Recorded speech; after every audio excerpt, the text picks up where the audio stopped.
भगवत गीता अध्याय 2 गीता का सार।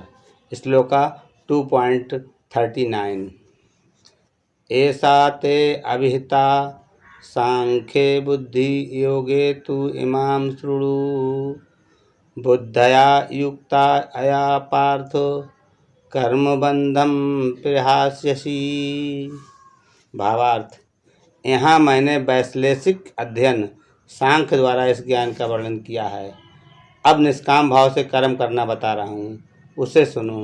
हे पृथा पुत्र, तुम यदि ऐसे ज्ञान से कर्म करोगे तो तुम कर्मों के बंधन से अपने को मुक्त कर सकते हो। तात्पर्य, वैदिक कोश निरुक्ति के अनुसार सांख्य का अर्थ विस्तार से वस्तुओं का वर्णन करने वाला तथा सांख्य उस दर्शन के लिए प्रयुक्त मिलता है जो आत्मा की वास्तविक प्रकृति का वर्णन करता है, और योग का अर्थ है इंद्रियों का निग्रह। अर्जुन का युद्ध न करने का प्रस्ताव इंद्रिय तृप्ति पर आधारित था। वह अपने प्रधान कर्तव्य को भुलाकर युद्ध से दूर रहना चाहता था, क्योंकि उसने ये सोचा कि धृतराष्ट्र के पुत्रों अर्थात अपने बंधु बांधवों को परास्त करके राज्य भोग करने की अपेक्षा अपने संबंधियों तथा स्वजनों को न मारकर वह अधिक सुखी रहेगा। दोनों ही प्रकार से मूल सिद्धांत तो इंद्रिय तृप्ति था। उन्हें जीतने से प्राप्त होने वाला सुख तथा स्वजनों को जीवित देखने का सुख, ये दोनों इंद्रिय तृप्ति के धरातल पर एक हैं, क्योंकि इससे बुद्धि तथा कर्तव्य दोनों का अंत हो जाता है। अतः कृष्ण ने अर्जुन को बताना चाहा कि वह अपने पितामह के शरीर का वध करके उनकी आत्मा को नहीं मारेगा। उन्होंने ये बताया कि उनके सहित सारे जीव शाश्वत प्राणी हैं। वे भूतकाल में प्राणी थे, वर्तमान में भी प्राणी में हैं और भविष्य में भी प्राणी बने रहेंगे, क्योंकि हम सब शाश्वत आत्मा हैं। हम विभिन्न प्रकार से केवल अपना शारीरिक परिधान वस्त्र बदलते रहते हैं और इस भौतिक वस्त्र के बंधन से मुक्ति के बाद भी हमारी पृथक सत्ता बनी रहती है। भगवान कृष्ण द्वारा आत्मा तथा शरीर का अत्यंत विशद वैश्लेषिक अध्ययन प्रस्तुत किया गया है और निरुक्ति कोश की शब्दावली में इस विशद अध्ययन को यहाँ सांख्य कहा गया है। ये सांख्य का नास्तिक कपिल के सांख्य दर्शन से कोई सरोकार नहीं है। इस नास्तिक कपिल के सांख्य दर्शन से बहुत पहले भगवान कृष्ण के अवतार भगवान कपिल ने अपनी माता देवहूति के समक्ष श्रीमद् भागवत में वास्तविक सांख्य दर्शन का प्रवचन किया था। उन्होंने स्पष्ट बताया कि पुरुष या परमेश्वर क्रियाशील हैं और वे प्रकृति पर दृष्टिपात करके सृष्टि की उत्पत्ति करते हैं। इसको वेदों ने तथा गीता ने स्वीकार किया है। वेदों में वर्णन मिलता है कि भगवान ने प्रकृति पर दृष्टिपात किया और उसमें आणविक जीवात्माएं प्रविष्ट कर दी। ये सारे जीव भौतिक जगत में इंद्रिय तृप्ति के लिए कर्म करते रहते हैं और माया के वशीभूत होकर अपने को भोक्ता मानते रहते हैं। इस मानसिकता की चरम सीमा भगवान के साथ संयुक्त प्राप्त करना है। ये माया तथा इंद्रिय तृप्ति जन्म मोह का अंतिम पास है और अनेक जन्मों तक इस तरह इंद्रिय तृप्ति करते हुए कोई महात्मा भगवान कृष्ण यानी वसुदेव की शरण में जाता है, जिससे परम सत्य की खोज पूरी होती है। अर्जुन ने कृष्ण की शरण ग्रहण करके पहले ही उन्हें गुरु रूप में स्वीकार कर लिया है। शिष्यस्ते अहम साधि मा त्वाम प्रपन्नम। फलस्वरूप कृष्ण अब उसे बुद्धि योग या कर्म योग की कार्यविधि बताएंगे, जो कृष्ण की इंद्रिय तृप्ति के लिए किया गया भक्ति योग है।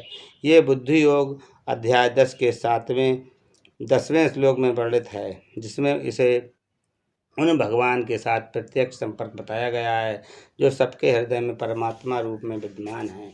किंतु ऐसा संपर्क भक्ति के बिना संभव नहीं है।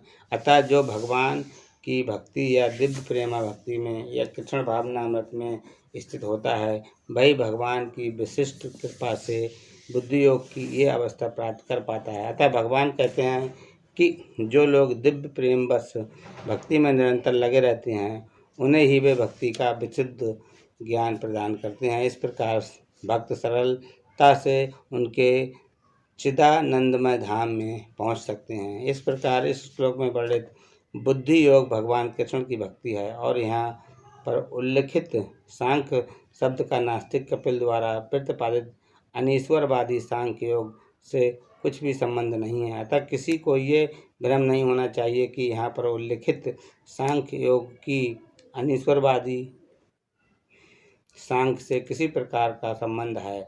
न ही उस समय उनके दर्शन का कोई प्रभाव था और न कृष्ण ने ऐसी ईश्वर विहीन दार्शनिक कल्पना का उल्लेख करने की चिंता की। वास्तविक सांख्य दर्शन का वर्णन भगवान कपिल द्वारा श्रीमद्भागवत में हुआ है, किंतु वर्तमान प्रकरणों में इस सांख्य से भी कोई सरोकार नहीं है। यहाँ सांख्य का अर्थ शरीर तथा आत्मा का वैश्लेषिक अध्ययन है।